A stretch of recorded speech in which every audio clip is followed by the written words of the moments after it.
This video shows you how to refit your VANOS.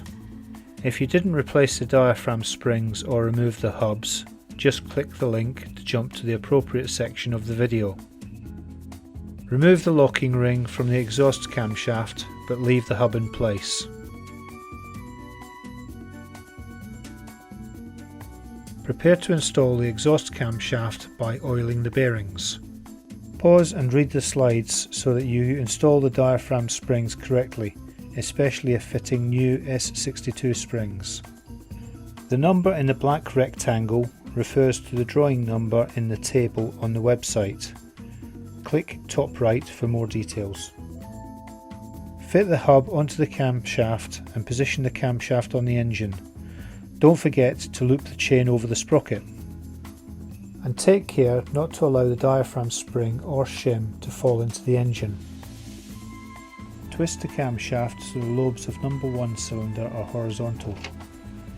This ensures that there is a minimum valve spring pressure on the camshaft. A camshaft compression tool should always be used when fitting or removing a camshaft, as it ensures that even pressure is applied to the shaft. The tool I made fits in a spark plug hole. As number 2 and number 4 valves are being opened by the camshaft, they are the best holes to choose. With the camshaft slightly raised, apply oil so it goes between the camshaft and the bearing cups. Evenly tighten the camshaft tool, ensuring that the camshaft sits properly in its bearing cups. Oil and fit the bearing caps.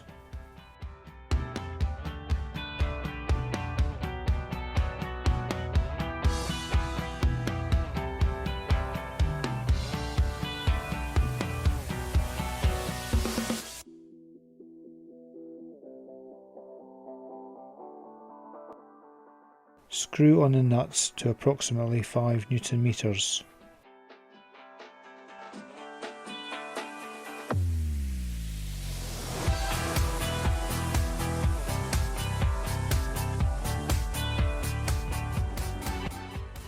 Tighten the nuts to the correct torque.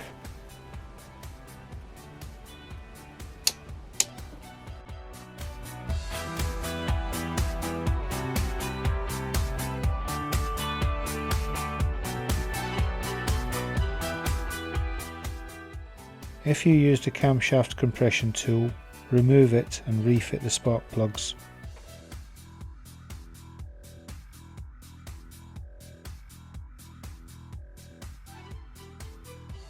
Some of the nuts were inaccessible with the tool in place. I had to finish torquing these nuts after I removed the tool.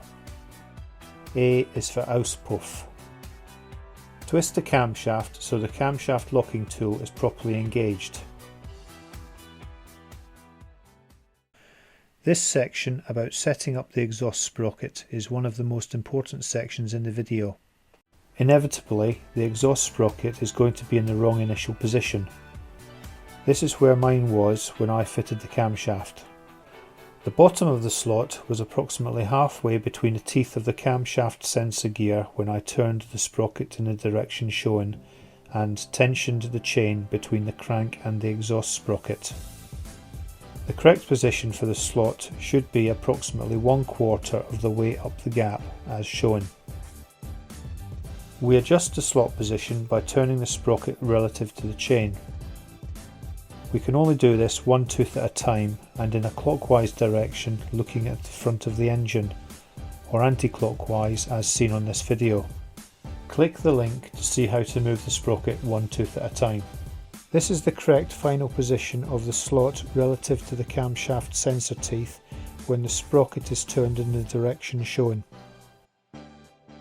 With the exhaust sprocket in the correct position, tension the chain and lock it against the inlet camshaft using an appropriate tool.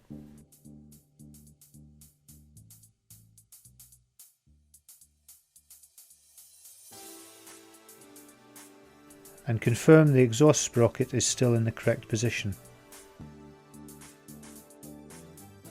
Push the exhaust sprocket backwards off the camshaft and lock it in place using a screwdriver or similar tool.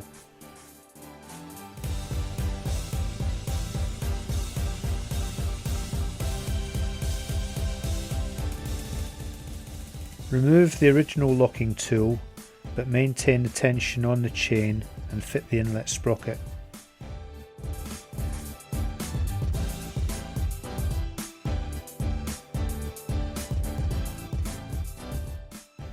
The correct position for the sprocket is with the bottom of one of the slots in line with the top of the intermediate head. Remove the locking screwdriver and pull the exhaust sprocket back onto the camshaft and confirm that its maximum deflection is as shown in the video.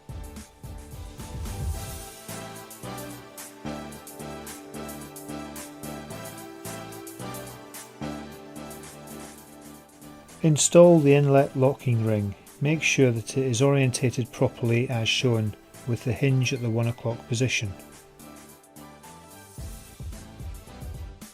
Install the locking ring carefully, as it could fall into the engine.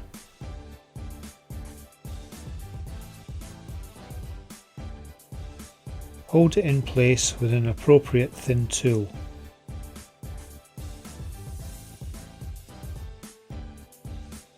Advance the inlet camshaft by about 10 degrees so that the cutout looks like this.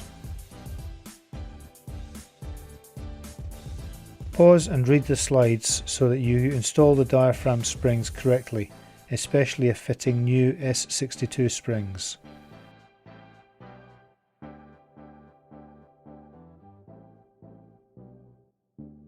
Fit the inlet hub onto the camshaft, taking great care not to drop the diaphragm shim or spring into the engine. Being careful not to drop them into the engine, screw 2 of the stainless steel screws into the inlet hub as shown. Finger tight and then back 1 full turn. Install the exhaust locking ring. Again, be careful not to drop it into the engine. As with the inlet, the hinge goes at the 1 o'clock position.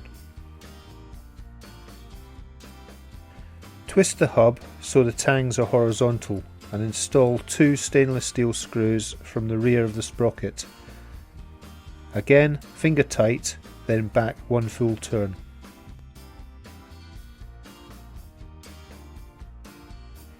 Here's an image showing the screws in the rear of the sprocket.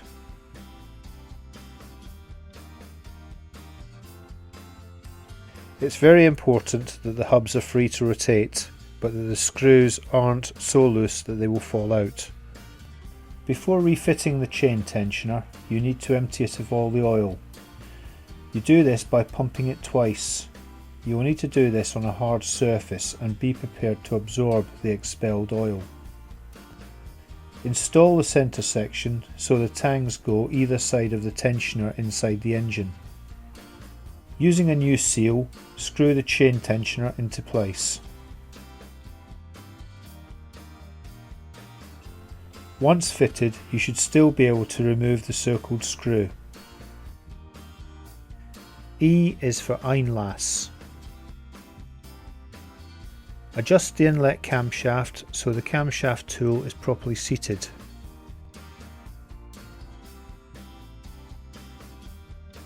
A is for Auspuff. Adjust the exhaust camshaft so the camshaft tool is properly seated. Both camshafts should now be in the top dead centre position. Now for the final checks before fitting the VANOS. The crankshaft should be locked at top dead centre. Both camshafts should be locked at their top dead centre positions. Both hubs should be loose and fully rotated to the right. If you have just clicked to here because you didn't remove the hubs, all 12 hub screws should be loose but in place. And this should be the approximate position of the exhaust hub screws. This section about correctly setting the relative positions of the exhaust hub and pinion is probably the most critical section in the video.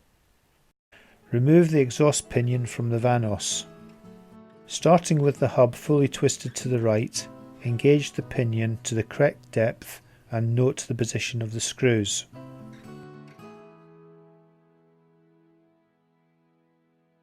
The hub needs to turn by the amount shown so the screw heads are accessible.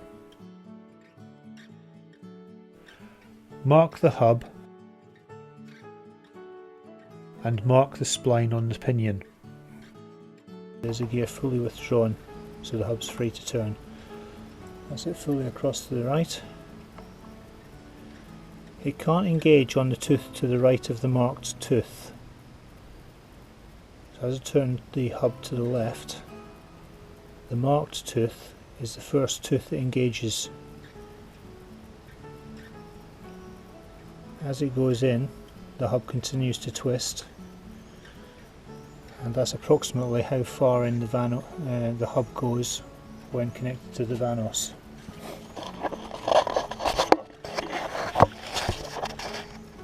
And you can see the screws in the perfect position. Refit the exhaust pinion to the VANOS. We are now going to temporarily fit the VANOS. To make life easy for ourselves, remove the large O-rings. Make sure that both the pinions are fully retracted and that the hubs are fully turned to the right. Engage the VANOS.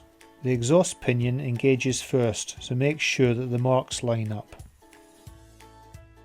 Be aware that the tangs on the exhaust hub must engage the holes in the VANOS pump.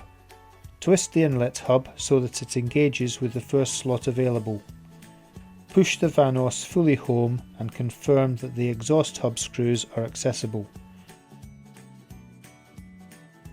Mark the inlet hub and the inlet pinion. Fit the large VANOS O-rings and a small O-ring. Use oil to keep the small O-ring in place whilst fitting the VANOS. Fit the VANOS.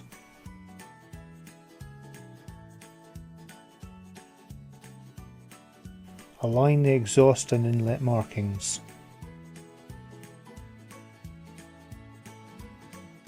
Push the VANOS home, twisting the hubs to the left as you do so. Engage the exhaust hub tangs with the holes on the VANOS pump. Using the two circled screws, push the VANOS fully home, making sure that the exhaust hub is engaged in the VANOS pump and the small O-ring hasn't been disturbed.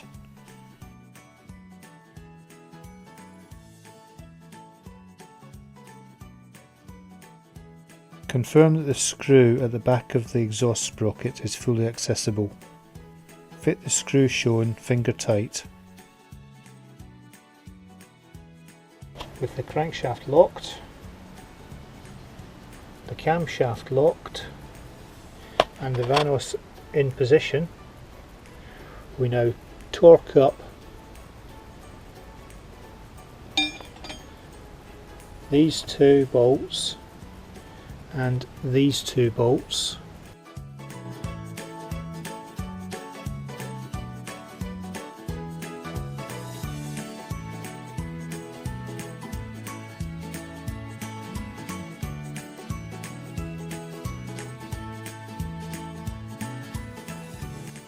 Just to explain what we've done there, it's important to understand it.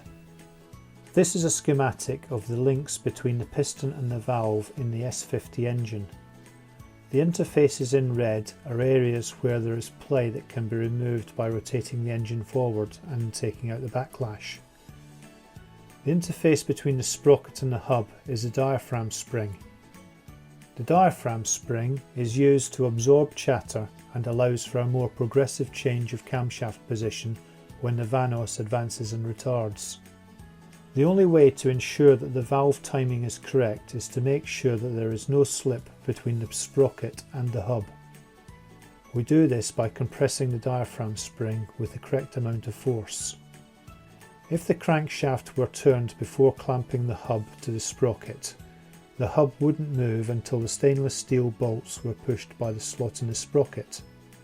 This would mean the camshaft was out of position by several tens of degrees. We have just squeezed the hub against the sprocket with enough force to ensure that they hopefully move as one when we rotate the engine.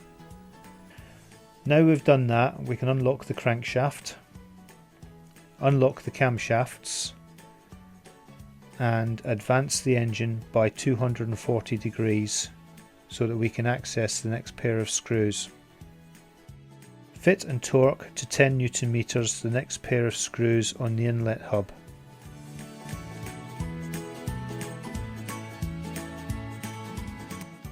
And on the exhaust hub.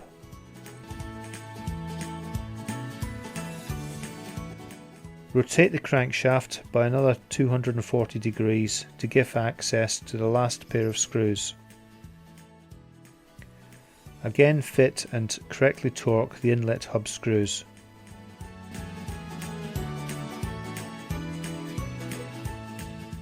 And the exhaust hub screws. We are now going to check what we've done. Rotate the crank to top dead centre and lock it. Check the timing marks on the camshafts and confirm that you can lock the camshafts with the tool.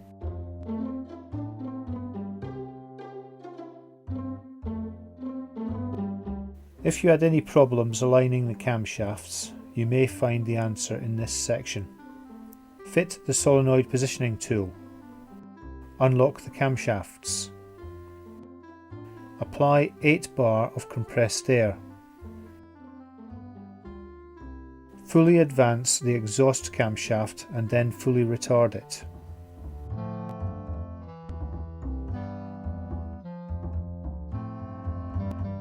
Fully advance the inlet camshaft and then fully retard it as well.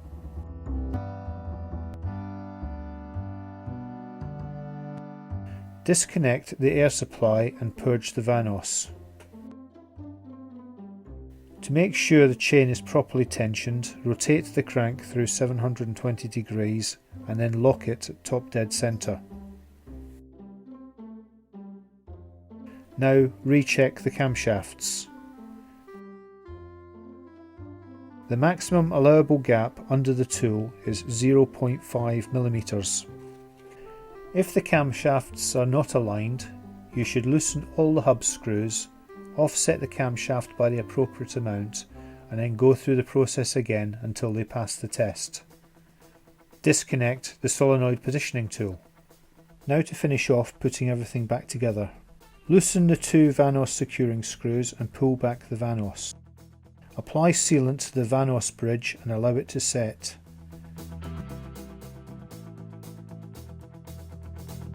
Fit the bridge and engage the screws.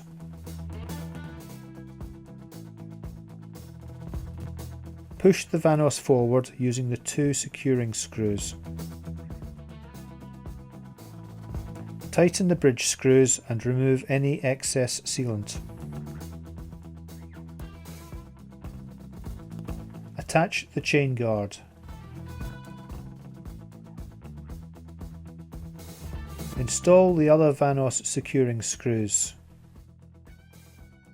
Take note of the screw that holds the earth wire.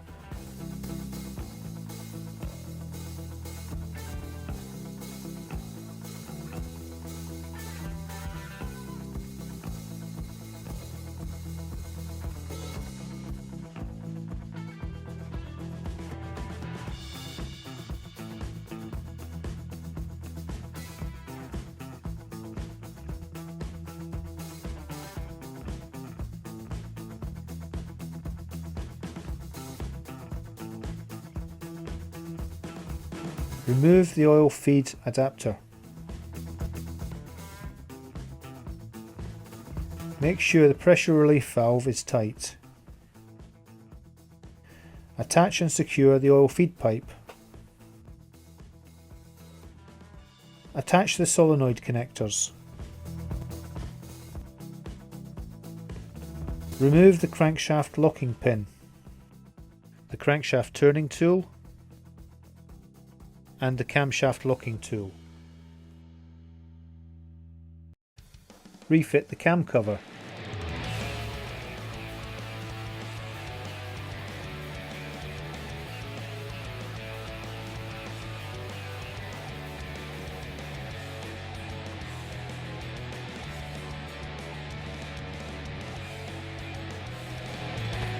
Refit the coil packs and their wiring.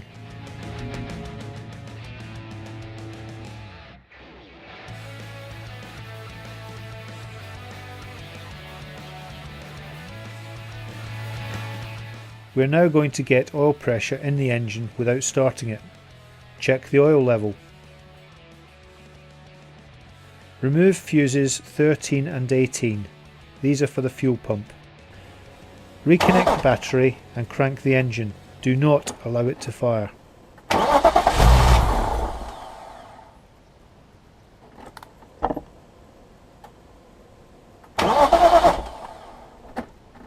Crank it over until the oil pressure light goes out.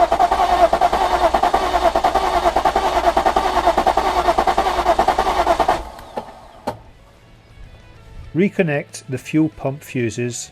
The 5 amp fuse is number 13 and the 15 amp fuse is number 18. Start the engine. It will be lumpy to start with as the cams are not in the correct initial position. After about 10 seconds the engine will come on song.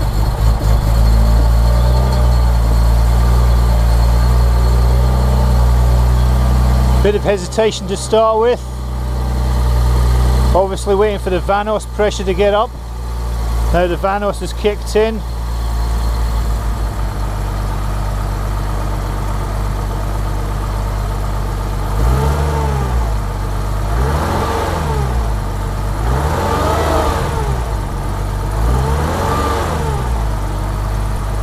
Run it for no more than a minute. Because now that you know it's working, you want to check the valve clearances. Click on the link to see how to do that. Refit the solenoid connector cover, the fan and the cowlings, and any other items that you may have removed.